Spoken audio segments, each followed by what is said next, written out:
Hi, this is Game 5 of the Candidates match in 1991 between Alexei Dreev and Viswanathan Anand. Here in Game 5, Dreev has the white pieces and Anand has the black pieces. In Game 4, um, Anand defeated Dreev. And so here we are again, Dreev white pieces, Anand black pieces. Queen's Indian, 3, and this is sometimes attributed to Petrosian, who basically want to prevent this move from happening. Bishop b4, and many times d5 is played because the idea um, to basically create a position where the move a3 is useless.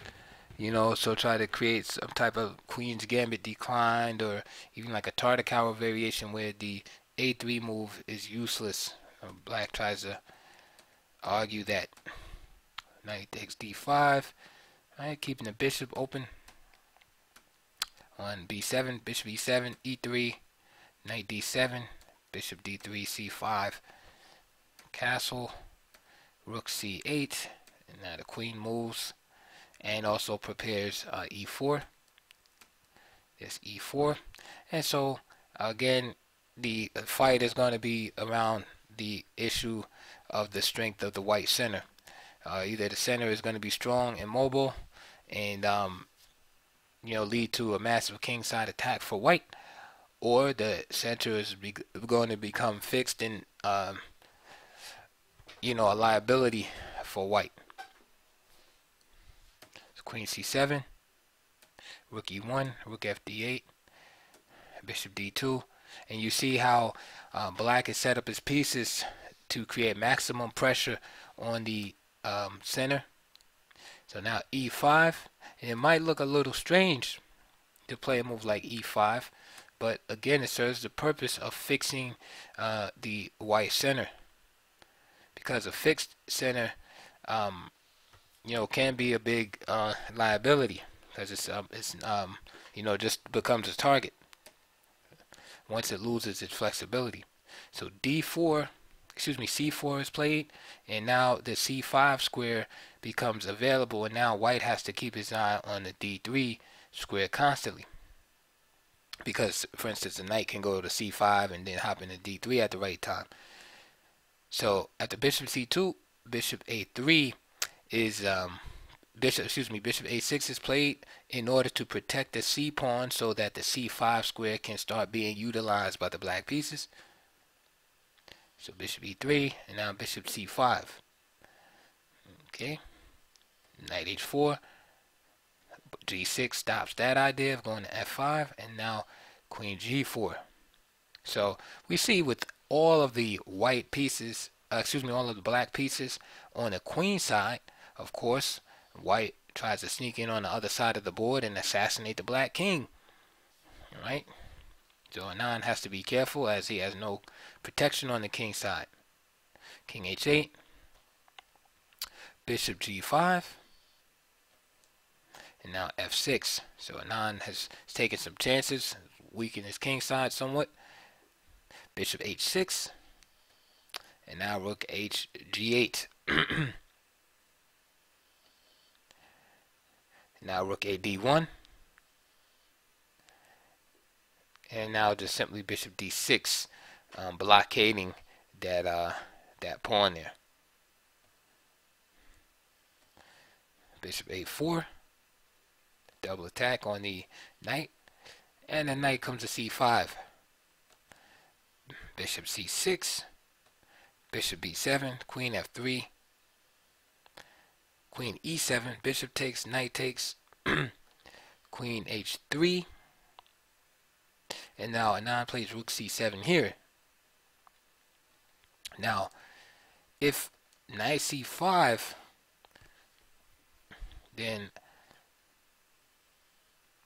Dreev would have this move, knight takes g6, check, h takes g6, followed by bishop f8, queen h7, queen takes, king takes, and then bishop d6, followed by knight d3, and then rook e3. and where white would be a bit better here. So rook c7 is played here. Again, bishop takes a3 would meet the same move. Knight takes g6. So Anand plays rook c7. And now f4. So Dreev is trying to bust open the position. This move is always double-edged in these type of positions. But for white, it's really the only break in this position. But maybe he shouldn't even be trying to break here, because after f4, black is going to be able to utilize the e5 square also. And then white has these hidden weaknesses, you know, on a3 and c3. And I guess the question you must ask is who's going to benefit more from, you know, the opening of this e file here, an f file. So after f4, e takes, and then e5. So this is Dreev's idea. e5, but bishop takes e5, bishop takes f4, and now the move queen c5, getting the queen out of fire. Bishop e3. And Anand just goes back. Queen d6. He doesn't bother snatching up that pawn. So now bishop d4. Bishop takes. Rook takes. And now knight c5. Rook takes c4. Queen d5. Rook d4. Queen f7. Knight f3. Rook e7. Rook f1. Queen e6, and to me it looks like black is much better. The queen side pawns are very weak, and white doesn't really have any compensation. His king side attack is stalled, and he's just left with some weaknesses on the queen side.